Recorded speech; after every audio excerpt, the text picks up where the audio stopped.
Baik, perkenalkan nama saya Vincent Roli dengan NIM 22.3021272. Di sini saya akan menjelaskan tentang cara menghitung CBR ekuivalen dan juga menentukan sambungan.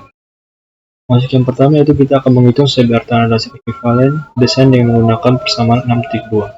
Di sini dengan data material kita yaitu LFA kelas A-nya dengan daya dukung CBR-nya 95% dengan tebal 0,2 meter. Kemudian timbunan pilihan berbutir kasarnya dengan daya dukung CBR 35% dan tebalnya 0,2 meter. Untuk tanah dasar dengan daya dukung CBR 7% dan tebalnya di sini adalah karena jumlah dari tebal adalah 1 meter, maka 1 dikurang dengan 0,2 ditambah 0,2, jadi tebal tanah dasar sini adalah 0,6.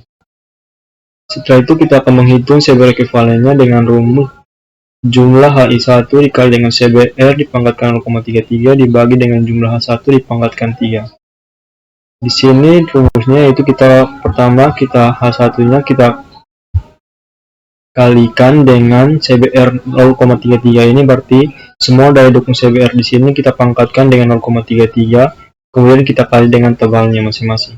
Di sini F5-nya tebalnya 0,2, kemudian F6-nya 0,2 dan juga sisa dari 1 dikurang 0,4 tadi yaitu 0,6 dan hasilnya yaitu 19,37.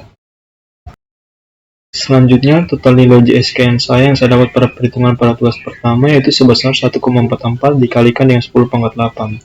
Dan di sini saya menggunakan jenis perkerasannya yaitu beton bersambung tanpa tulangan atau JPCP dengan kuat tarik lenturnya sebesar 4,5 MPa. Untuk umur rencana saya menggunakan 40 tahun sesuai dengan bagan desain 2, yaitu di sini beban lalu lintas pada jalur rencana dengan umur rencana 40 tahun.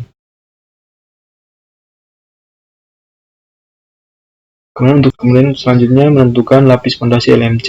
Di sini 150 meter didapat dari tabel 8.1. Yaitu karena nilai JSKN saya lebih besar dari 1 kali 10 pangkat 7, maka di sini saya menggunakan lapis fondasi bawahnya yaitu beton kurus dengan tebal 150 mm. Berikutnya tebal plat beton saya yaitu saya menggunakan 300 mm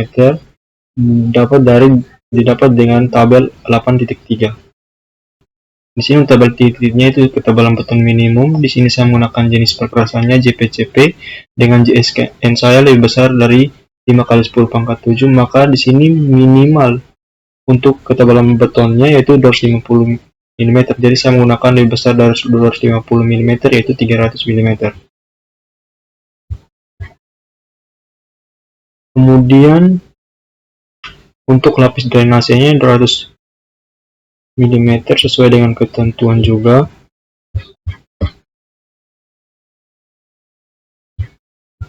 Yaitu lapis pondasi untuk lapis drainase agregat kelas A yang berfungsi sebagai lapis drainase dengan tebal 200 mm untuk 2 jalur per arah dan untuk lebih dari 2 jalur per arah itu setebal 300 mm. Di sini karena lapis pondasi agregat kelas A yang berfungsi sebagai lapis drainase, jadi saya menggunakan tebalnya itu 200 mm untuk 2 lajur per arah. Berikutnya kita akan mencari dowel dan T-bar. Di sini diameternya itu 38 mm apabila pada tabel 8.9 dan jaraknya 30 cm dengan panjangnya 45 cm. Di sini saya akan menjelaskan dari mana mendapat 3 nilai tersebut. Masuk ke file materinya. Di sini jarak antara sambungan susun melintang untuk perkerasan beton bersambungan tanpa tulang karena tadi kita menggunakan JPCP yaitu sekitar 4-5 meter. Dan sambungan ini harus dilengkapi dengan ruji dengan panjang 45 cm yang tadi dan juga jarak antar rujinya itu 30 cm. Kemudian untuk diameternya dapat kita lihat pada tabel ini yang tadi 38 hasilnya di Excel itu didapat dengan kaki atau plat beton kita yang kita pilih yaitu sebesar 300 mm yaitu hanya sama dengan 300 mm di sini, jadi diameter rujinya didapat 38 mm. Baik, selanjutnya kita akan menghitung luas penampang tulangan, yaitu AT di sini dengan rumus 204 dikali B dikali H, di mana B adalah jarak terkecil antar sambungan, kemudian H adalah tebal plat beton. Di sini saya akan memberitahu kalau B jarak antar kecil antar sambungan itu didapat dari sini, yaitu jarak sambungan melintang untuk perkasan JPCP tadi yaitu yang paling kecil adalah 4 meter. Jadi kita masuk ke Excel. Di sini berarti dengan rumus 204 dikali dengan jarak terkecilnya 4 meter, kemudian kita kali dengan 0,3 adalah level plat beton kita. Kita enter di sini hasilnya yaitu luas penampungan tulangan didapat 244,8. Selanjutnya kita akan menghitung luas tulangan dan kita akan mencoba dengan DT-bar-nya itu dengan diameter 16 dengan jarak 750 mm. Di sini dengan rumus A-nya itu 1/4 dikali dengan pi dikali dengan D dikuadratkan dikali dengan 1000 dibagi jarak antar tulangan. Di sini D-nya itu 16 yang sudah kita akan coba, dan kemudian jarak tulangannya itu 750 di sini dan mendapatkan hasil 268. Di sini sudah oke karena jumlah nilai A sudah lebih besar dari jumlah nilai AT.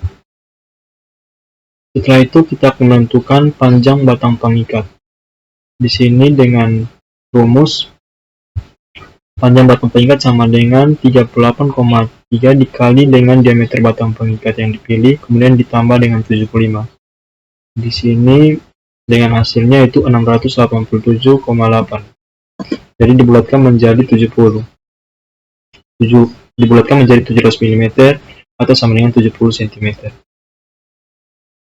Kemudian untuk kedalaman sambungannya di sini 75 mm didapat dari rumus kedalaman sambungnya yaitu H/4 atau sama dengan 0,25 dikali dengan H. Di sini 0,25 dikali dengan H saya 300 mm mendapatkan hasil 75 mm. Jadi maka sambungan memanjang yang dipasang pada tulangan baja ulir adalah dengan diameter 16 mm yaitu dengan panjangnya 70 cm dan jaraknya itu 75 mm. Sekian video dari saya, terima kasih.